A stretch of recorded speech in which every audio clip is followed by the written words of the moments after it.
Hey everybody, this presentation is about graph types, by which I mean how to take certain types of data and create graphs, tables, charts to illustrate that data best. This is part of the Quark data visualization workshop. To talk just a little bit about Quark, Quark stands for the Quantitative Analysis and Research Cooperative, housed at Westminster College in Salt Lake City, Utah.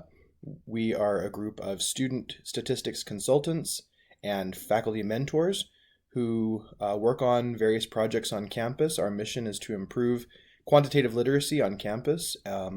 We support our data classes with grading and TA and consulting operations, and we also do consulting across campus for various staff offices and faculty members and student research projects and a wide variety of things. Let's talk about graphing for a moment. Before we can create good graphs, we have to prepare the data. If the data is not in the right form, it'll make it very difficult to process that data.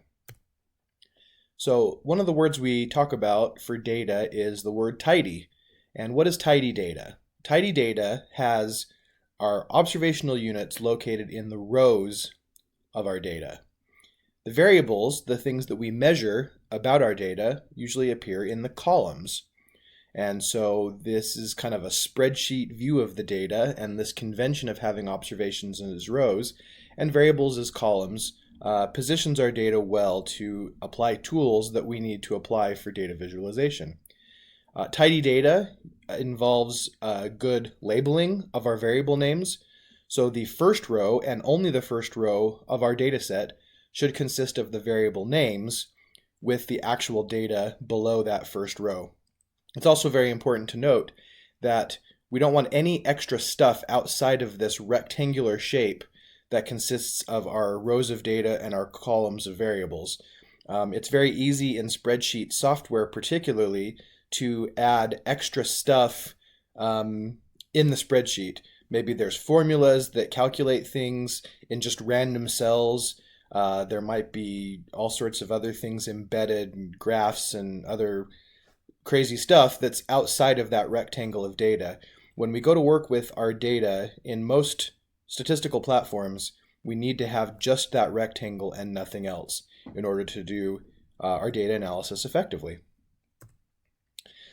Now, probably the most important thing for creating graphs is to identify the types of variables that we have in our data. Not every graph works for every kind of data, and at least as a starting point, it's good to have some default graph types to correspond to the variables that we're trying to visualize. So that's the first thing we need to look at, is making sure we identify our variables correctly. Broadly speaking, we can classify variable types into categorical and quantitative. Now, there's lots of synonyms for these things. Categorical variables are sometimes called nominal or qualitative. In R, for example, they're called factor variables. And categorical variables are classified by category. So as examples, the color of something is a category. A species, sex is categorical. Quantitative variables, otherwise known as numeric, sometimes called scale. There's also interval and ratio, and there is a distinction between scale variables. There is a distinction between interval and ratio that we're not going to get into in this presentation. It's sort of a subtle distinction, but generally speaking, numerical measurements have numbers in them, and those numbers usually come along with some kind of meaningful units, like height. Height may be measured in feet or inches. GDP of a country is a numerical quantitative measurement.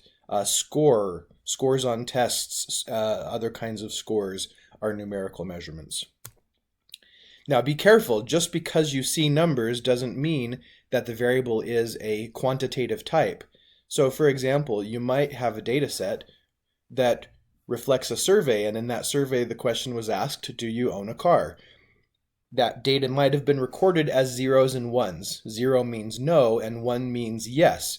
Now, just because you have a pile of zeros and ones doesn't make it numerical. In fact, no and yes are clearly categorical, are clearly categories of a single categorical variable. I would use zip code as a similar example.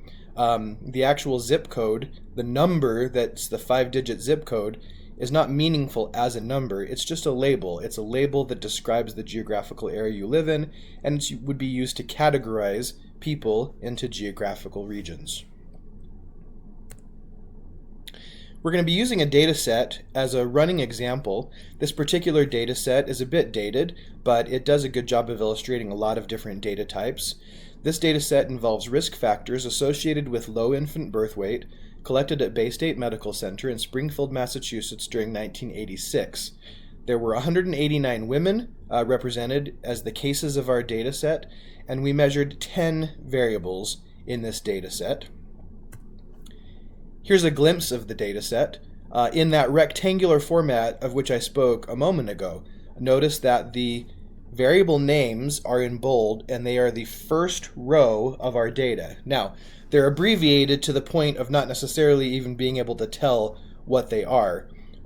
Age is pretty obvious. The very last column is BWT, that's birth weight, but even then, what are the units of measurement there? It's not completely clear. So one of the things we also need to have with our data is some kind of description or code book or help file or something that tells us how we interpret these variables. But as we go through this presentation and we use some of these variables, we'll talk about what they mean and how to interpret them.